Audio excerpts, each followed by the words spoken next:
নজর রাখতে হচ্ছে শীর্ষ আদালতের দিকে। পশ্চিমবঙ্গে প্রায় 91 লক্ষের নাম বাদ। যাদের নাম বাদ গিয়েছে তারা কি করবে? ট্রাইব্যুনালে বৈধ প্রমাণ হলে কি ভোট দিতে পারবে? ভোটের আগে ট্রাইব্যুনালে নিষ্পত্তি না হলে কি হবে? নানা প্রশ্ন ইতিমধ্যেই উঠতে শুরু করেছে। আরো ডিটেল জানবো। আজ কখন শুনানি রয়েছে? মৈত্রেয়ী রয়েছে আমার সঙ্গে। মৈত্রেয়ী, ডিলিট ভোটারদের ভবিষ্যৎ কি হবে তা আজ কার্যত নিশ্চিত হয়ে যাবে। তাই দেশের শীর্ষ আদালতে কখন শুনানি রয়েছে, কি জানা যাচ্ছে?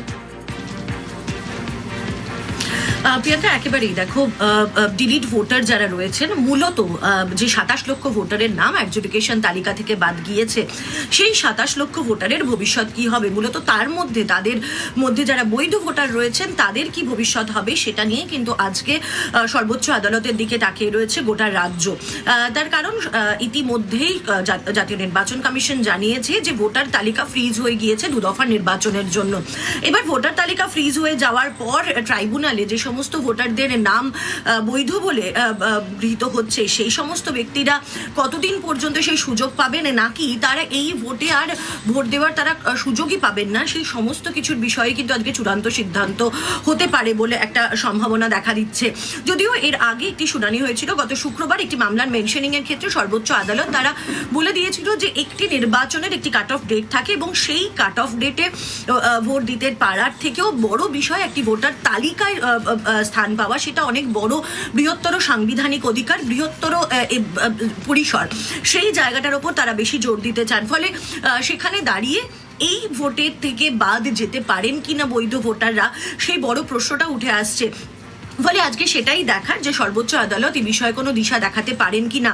ইতিমধ্যেই একাধিক পিটিশন ফাইল হয়েছে, যাদের কাছে বৈধ পাসপোর্ট রয়েছে এবং যারা ইতিমধ্যেই ট্রাইব্যুনালে আপিল করে রেখেছেন, যাদের আপিলের এখনো পর্যন্ত নিষ্পত্তি হয়নি, সেরকম অসংখ্য মানুষ সর্বোচ্চ আদালতের দ্বারস্থ হয়েছেন যাতে তাদের তড়িঘড়ি ট্রাইব্যুনাল থেকে তাদের আবেদনের নিষ্পত্তি করে তারা ভোট দেওয়ার অধিকারটা পান এই নির্বাচনে।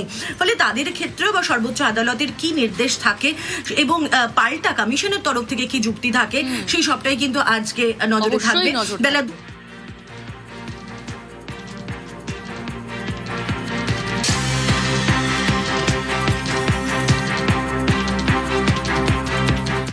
যাদের নাম কাটা হয়েছে, যাদের বৈধ যোগ্য ভোটার, তাদের নাম আপিল যাতে আছে ওদের, হ্যাঁ, এটা আপনারা অনুরোধ করে বলুন ওই নামগুলো কাটা নামগুলো আপনারা যেগুলো যোগ্য ভোটার, হ্যাঁ 100%।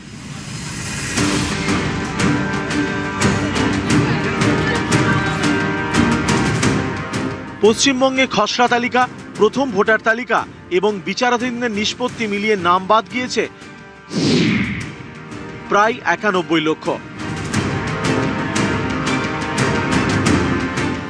যাদের নাম বাদ গিয়েছে তারা ট্রাইব্যুনালে আবেদন জানাতে পারবেন। দক্ষিণ 24 পরগনার পৈলানে শ্যামাপ্রসাদ মুখোপাধ্যায় ন্যাশনাল ইনস্টিটিউটে বসছে ট্রাইব্যুনাল। কিন্তু এখানেই নানা প্রশ্ন। ভোটের আগে ট্রাইব্যুনালে কি নিষ্পত্তি হবে? ভোটার তালিকা তো ফ্রিজ হয়ে গিয়েছে। ট্রাইব্যুনালে বৈধ প্রমাণ হলেও এবার কি আর ভোট দিতে পারবেন? ভোটের আগে পর্যন্ত যাদের নিষ্পত্তি ট্রাইব্যুনালে হবে না, তাদের ভোটের ভবিষ্যৎ কি? এইসব প্রশ্নের উত্তর কি মিলবে সোমবার? নজর শীর্ষ আদালতে। সোমবার সুপ্রিম কোর্টে এসআইআর মামলা শুনানি। এটা তো সুপ্রিম কোর্টে ম্যাটার গিয়েছিল, সুপ্রিম কোর্ট তৈরি করেছিল এডুকেশন ট্রিবিউনাল। ওরা পেপার দেখেছে, এখন নিয়ম পদ্ধতি এটা আছে, ওর পরে ট্রিবিউনালে যেতে হবে। ট্রিবিউনাল যদি বলবে কি হ্যাঁ ওরা যোগ্য আছে তারপরে এলিজিবল হবে, ট্রিবিউনাল বলবে যোগ নেই তারপরে এলিজিবল থাকবে না। ইসিআই হাত ছাড়া হয়ে গেছে, ইসিআই কিছু করতে পারবে না। এখন জুডিশিয়াল ট্রিবিউনাল উপর যদি নাম আনতে হবে ওদেরকে, তো আপনার ট্রিবিউনাল থেকে আনতে হবে, ওখান থেকে এলিজিবল যদি হবে তারপরে ভোট দিতে পারবেন। ট্রাইব্যুনালে সেই রায় বেরিয়ে তারা ভোট দিতে পারবে, এলিজিবল হবে, এরকম কি সম্ভাবনা? এলিজিবল তো হতেই পারে ফিউচার জন্য, কারেন্ট তো এখানে রোল ফ্রিজ হয়ে গেছে।